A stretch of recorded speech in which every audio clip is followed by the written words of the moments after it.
The piece of legislation that was passed by the Arkansas legislature tracked closely with the legislation that was passed by the Indiana legislature last week. The kind of outcry that we saw in response to the Indiana legislation being signed into law by Governor Pence is similar to the outcry that we saw in Arkansas last night after the legislature passed that legislation. We saw pretty strong criticism, including from some pretty prominent business leaders in the state of Arkansas expressing some concern about the impact of that law, and that law could justifiably or could be used to justify discriminating against individuals because of who they love.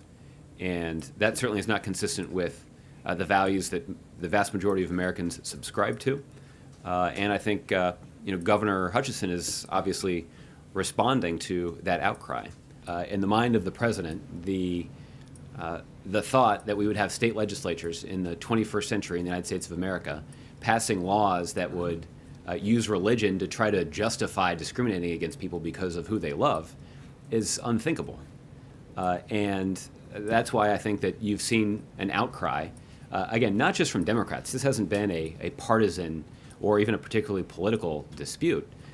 It's business interests, it's other Republicans, it's other leaders in the faith community who've stepped forward and said, particularly in the case of Indiana, that this law is a terrible idea. It's not good for our state. It's not consistent with our values.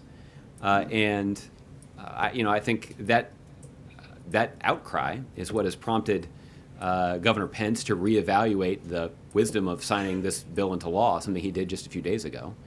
And I think it's also what has made Governor Hutchinson so reluctant to sign this bill and to actually send it back to the legislature so they could do some additional work on it.